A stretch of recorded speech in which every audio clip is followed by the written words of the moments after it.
Hello again. Today we're going to look at our process for what we call PR outreach link building. And so the whole goal here and the point is that we want to promote our clients. We want to get them free attention, free press in their local area.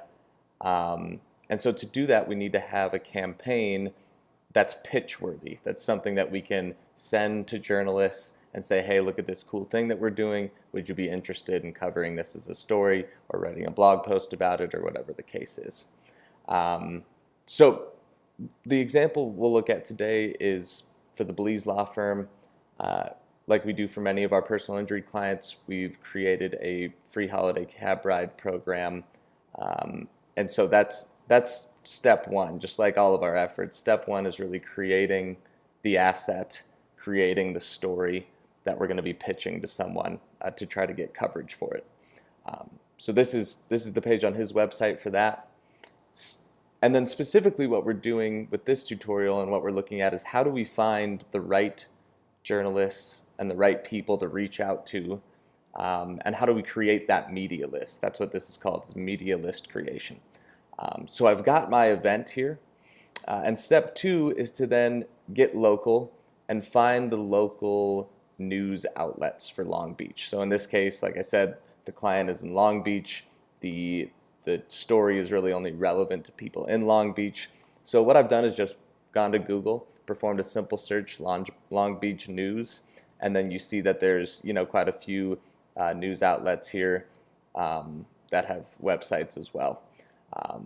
So what I did, just to give you an example, and the goal here is to find as many good prospects as possible. We want to reach out to as many people as possible because that's going to increase our odds of actually, getting a story landed. So I clicked the first result, which is the press telegram here.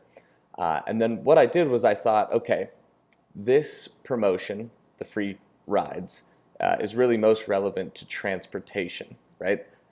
So I want to target journalists who focus their attention on that type of story. So what I found is I went to transportation here. Let me close this. Doesn't matter.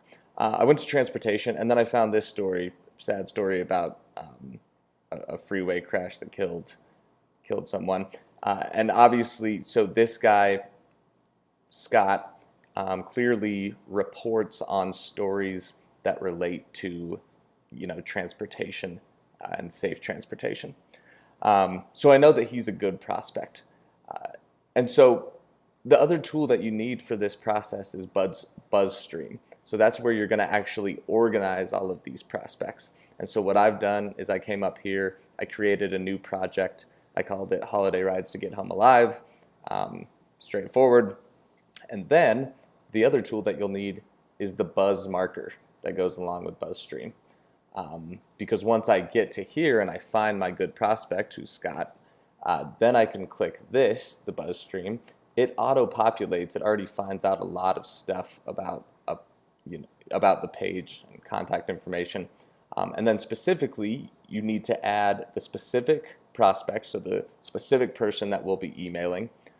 Go ahead and add a little note on him. So in this case, he's a transportation journalist, so I noted that there. And then also specifically put his email address, which I found right here. It's not always that simple to find an email address, but in this case it was. So I put that there. I saved it to BuzzStream. And then it automatically shows up in my project. And so I can see here, I've got contact information. Specifically, I have under people the exact person that I want to reach out to, and so that's the process for developing these lists. And so I would go through all of these results, perform a similar process until I have 7, 10, 15 really good prospects in BuzzStream, and then after that, once you create that media list, which is really the time-intensive part, after you do that, then you move on to actually outreaching to those people, which we'll cover in the next tutorial. Thanks for watching.